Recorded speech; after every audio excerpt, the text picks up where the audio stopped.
अस्सलाम वालेकुम, मेरा नाम फराज अहमद उसामा है और ये मेरा चैनल है डिजिटल कंप्यूटर साइंस। आज हम फर्स्ट ईयर का चैप्टर 2 स्टार्ट करने लगे हैं जो कि कंप्यूटर मेमोरी के ऊपर है।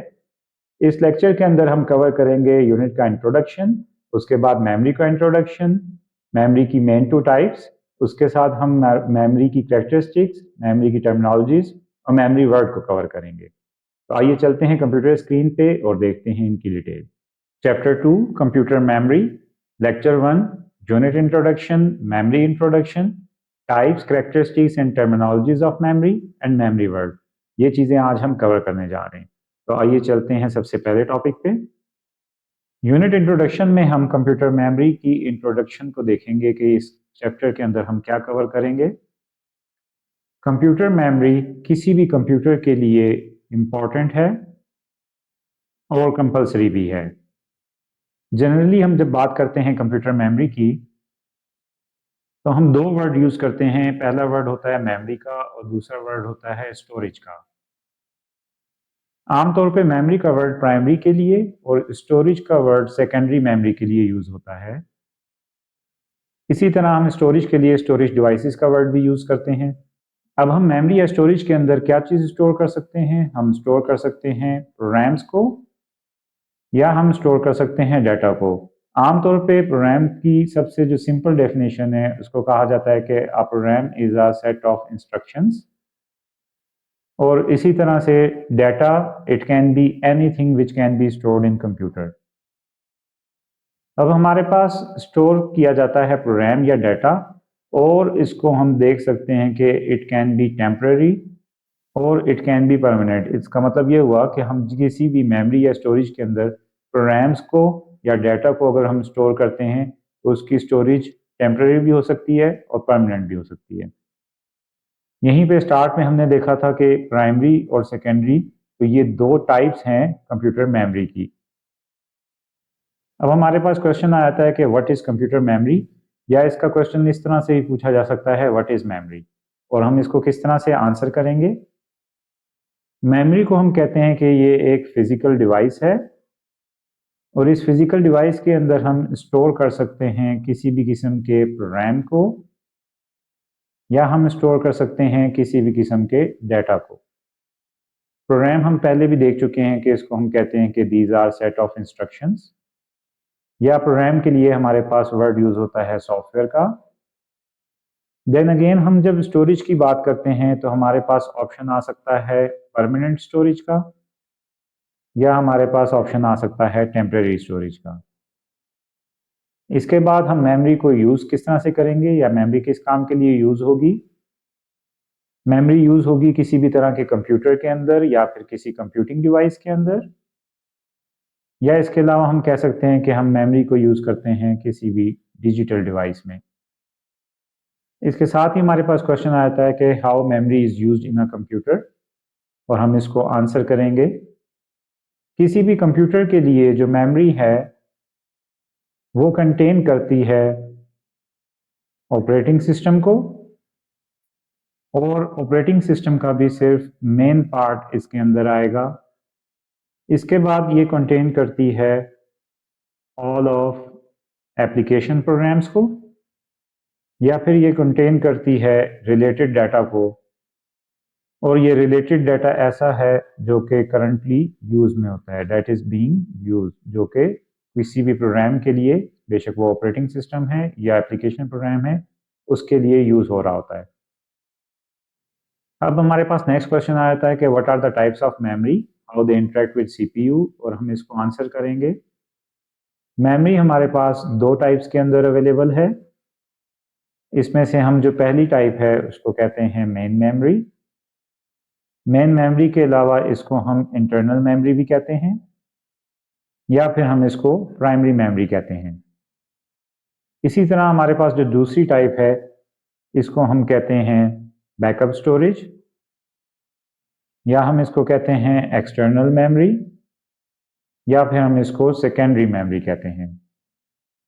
इसके अलावा इसको बल्क स्टोरेज भी कहा जाता है।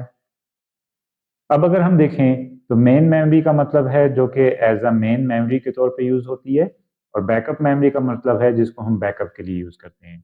इंटरनल मेमोरी ये इंटरनली अवेलेबल है close to CPU. External memory ये एक्सटर्नल टू सिस्टम यूनिट है। प्राइमरी को एज अ प्राइमरी पर्पस के तौर पे यूज़ करते हैं, सेकेंडरी को सेकेंडरी पर्पस के लिए यूज़ करते हैं।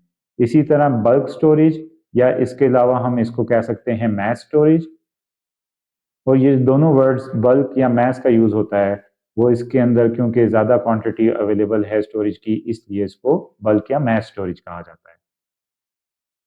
अब हमारे पास मेन मेमोरी है या सेकेंडरी मेमोरी है, इन दोनों ने अगर इंटरेक्ट करना है सीपीयू से तो ये कम्युनिकेट करेंगी, और मेन मेमोरी की जो कम्युनिकेशन है वो डायरेक्ट होगी, जबकि सेकेंडरी मेमोरी की जो कम्युनिकेशन है वो इनडायरेक्ट होगी।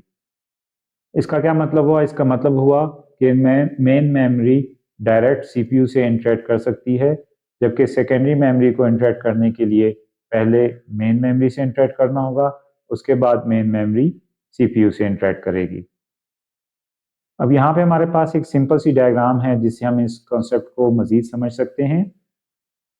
अगर हमारे पास मेन मेमोरी है, इसको हम शो कर सकते हैं एक ब्लॉक के साथ। इसी तरह हमारे पास सेकेंडरी मेमोरी, इसको भी हम एक ब्लॉक से शो कर सकते हैं। अब इन दोनों का जो इंटरेक्शन है वो सीपीयू के साथ है, लेकिन सीपीयू ने इंटरेक्ट करना है डायरेक्टली मेन मेमोरी से, और मेन मेमोरी ने इसी तरह सीपीयू से डायरेक्टली इंटरेक्ट करना है।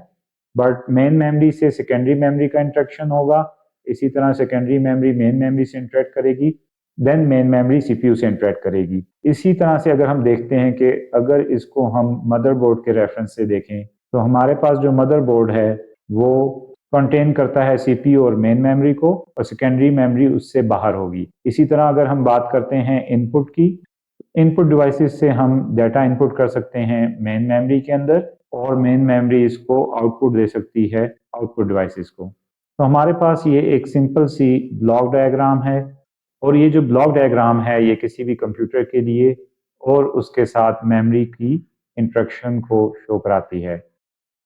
अब हमारे पास क्वेश्चन आया था कि what are the characteristics of memory, और हम इसको आंसर करेंगे। मेमोरी कैरेक्टरिस्टिक्स हमारे पास 5 हैं, जिसके अंदर सबसे पहले हम डिस्कस करते हैं एक्सेस मोड को। हमारे पास दो तरह के एक्सेस मोड हैं, एक को हम कहते हैं डायरेक्ट एक्सेस और दूसरे को इनडायरेक्ट एक्सेस। डायरेक्ट एक्सेस को रैंडम एक्सेस भी कहा जाता है, इसी तरह इनडायरेक्ट एक्सेस को सीक्वेंशियल या सीरियल एक्सेस भी कहा जाता है। अब हमारे पास जो रैंडम एक्सेस है इसके अंदर कोई भी मेमोरी डायरेक्टली जाती है एड्रेस के ऊपर। इस तरह हमारे पास जो इनडायरेक्ट एक्सेस है उसके अंदर इनडायरेक्टली या फिर एक सीक्वेंस के अंदर एक्सेस होता है मेमोरी का।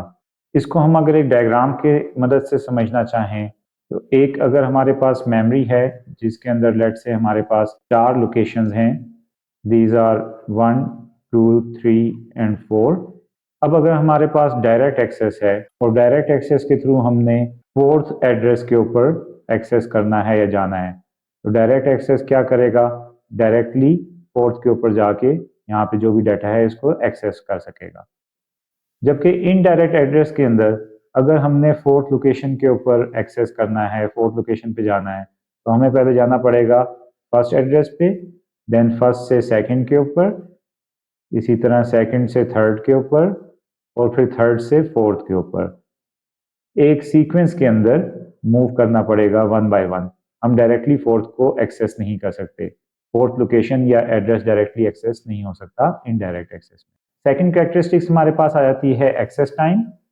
एक्सेस टाइम को हम कहते हैं कि कितना टाइम रिक्वायर्ड होगा किसी भी मेमोरी को रिट्रीव करने के लिए।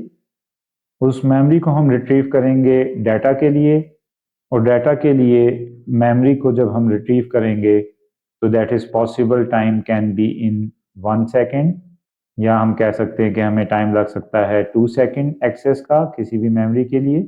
इट कैन बी 3 सेकेंड या इससे कम ज़्यादा भी हो सकता है। इसमें एक बात जो हमें ज़्यादा काबिल गौर है या इसके ऊपर हमारा एम्फेसाइज होगा कि अगर ये एक्सेस टाइम किसी भी सिक्वेंशियल मेमोरी के लिए है, मतलब अगर हम किसी सिक्वेंशियल एक्सेस के थ्रू एक्सेस करेंगे तो उसके लिए जो टाइम है वो मोर रिक्वायर्ड होगा, ज़्यादा रिक्वायर्ड होगा। जबकि अगर हम किसी रैंडम एक्सेस मेमोरी को एक्सेस करने के लिए टाइम नोट करेंगे तो वो इससे काफ़ी कम होगा। नेक्स्ट करेक्टरिस्टिक आ जाती है डाटा ट्रांसफ़र रेट की। अब रेट का मतलब है कि इसके अंदर भी टाइम का फैक्टर आ रहा है। ये टाइम कौन सा है? ये टाइम है ट्रांसफ़र करने का किसी भी डाटा को, और ये जो ट्रांसफ़र होगा ये किसी एक मेमोरी से दूसरी मेमोरी के ऊपर ट्रांसफ़र का टाइम होगा। अब अगर हम इसकी एग्जांपल देखना चाहते हैं तो हम कहते हैं कि जो ट्रांसफ़र रेट है हार्ड डिस्क से रैम के अंदर डाटा ट्रांसफ़र का वो कितना होगा। और ये जो डाटा ट्रांसफ़र रेट है it can be in bits पर सेकेंड और it can be in kilo bits पर सेकेंड, या हम कह सकते हैं कि ये मेगा बिट्स पर सेकेंड के अंदर होगा और it can be in giga bits पर सेकेंड। नेक्स्ट हमारे पास ऑप्शन आ जाता है कैपेसिटी का। कैपेसिटी का मतलब है कि स्पेस किसी भी मेमोरी की, और वो स्पेस किसके लिए होगी? स्टोर करने के लिए किसी भी किस्म के डाटा को, या हम कह सकते हैं कि वो स्पेस होगी किसी भी मेमोरी की स्टोर करने के लिए किसी भी किस्म के प्रोग्राम को। सिमिलरली हम कह सकते हैं कि वो स्पेस हो सकती है किसी मेमोरी की कि अगर उसने रन करना है किसी भी प्रोग्राम को। तो इसमें हम तीन तरह से देख सकते हैं कि storage can be of data और प्रोग्राम, लेकिन अगर हम प्रोग्राम को रन कर रहे हैं तो उसके लिए भी कुछ मेमोरी और कुछ स्पेस रिक्वायर्ड होगी, तो वो जितनी कैपेसिटी होगी उतनी ही स्पेस उसको मिल सकेगी। अब हम इस कैपेसिटी को अगर देखें तो ये हमारे पास अवेलेबल होती है केबी किलोबाइट में, एमबी मेगाबाइट में, जीबी गीगाबाइट के अंदर, और इसी तरह टीबी टेराबाइट के अंदर। अब लास्ट कैरेक्टरिस्टिक हमारे पास आ जाती है कॉस्ट की। कॉस्ट का मतलब है कि प्राइस। पाकिस्तान में अगर हम देखते हैं तो हमारे पास जो किसी भी मेमोरी की प्राइस है वो PKR पाकिस्तानी रुपीस के अंदर है। अब प्राइस डिपेंड करेगी कैपेसिटी के ऊपर। अगर किसी भी मेमोरी की कैपेसिटी ज़्यादा होगी तो उसकी कॉस्ट भी ज़्यादा होगी, या हम कहेंगे कि वो एक्सपेंसिव है। इसी तरह अगर कैपेसिटी लेस है तो वो मेमोरी कम कीमत होगी, या हम कहेंगे that is a cheap memory. अब हमारे पास क्वेश्चन आ जाता है कि व्हाट आर मेमोरी टर्मिनोलॉजीज। हम इसको आंसर करेंगे।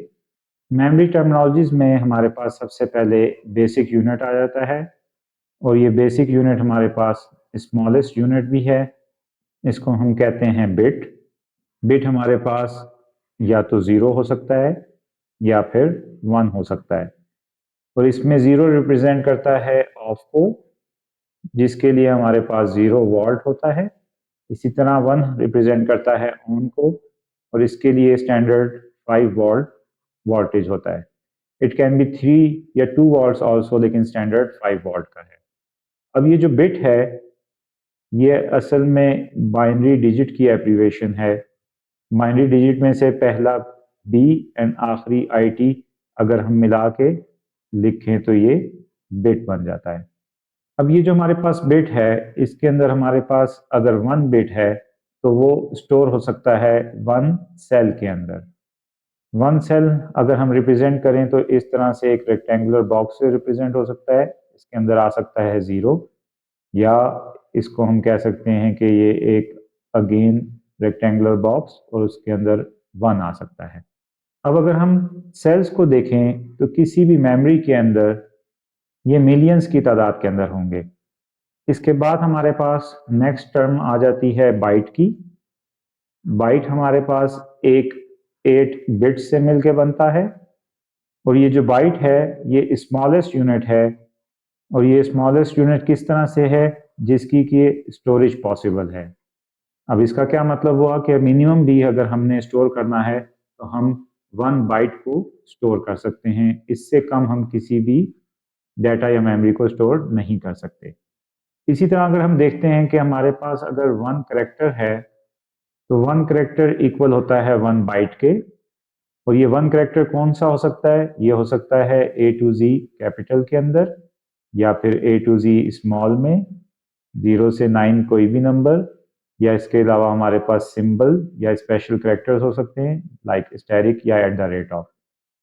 अब अगर हम देखते हैं कि हम कहते हैं कि हमारे पास एक करेक्टर है A, तो इस A के अगेंस्ट हमारे पास एक नंबर 65 है जो कि हमारे पास बेस 10 के अंदर है, और अगर हम बाइनरी के अंदर देखें तो ये 0 1 0 0 0 0 0 एंड 1 तो टोटल ये हमारे पास 1 2 3 4 5 6 7 8 बिट्स के अंदर या 1 बाइट के अंदर स्टोर होगा।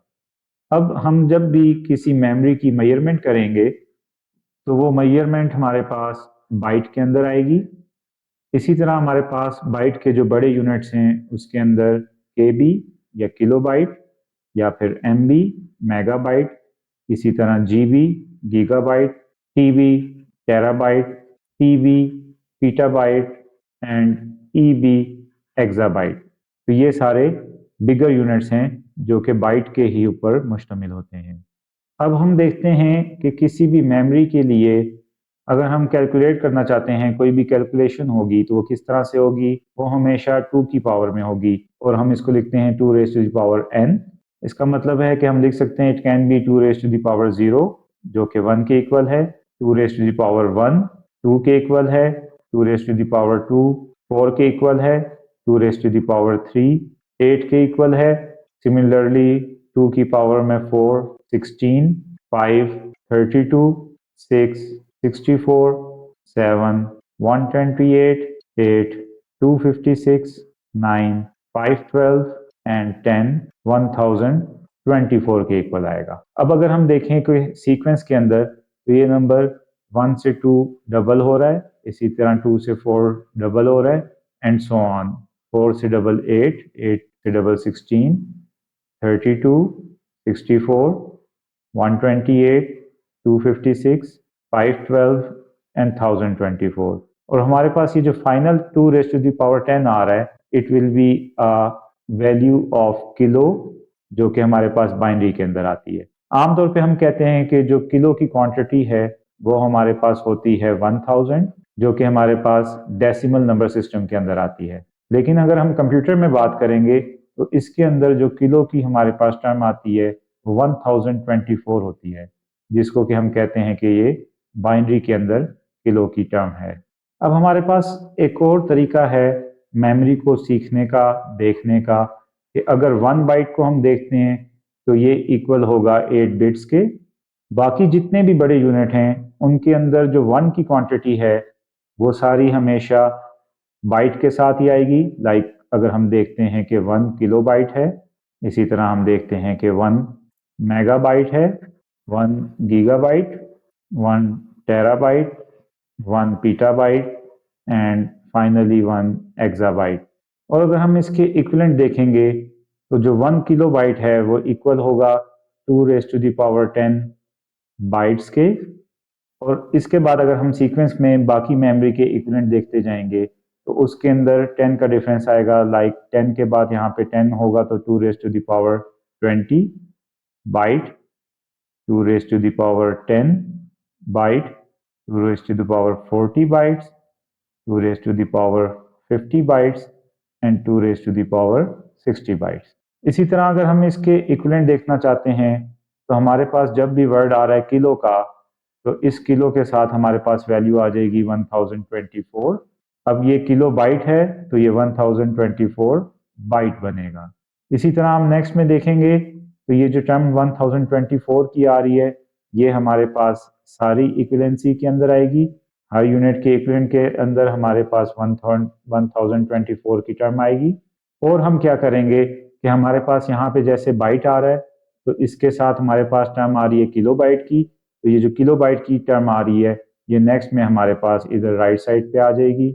इसी तरह मेगाबाइट हमारे पास ये टर्म यहाँ पे नेक्स्ट पे आ जाएगी।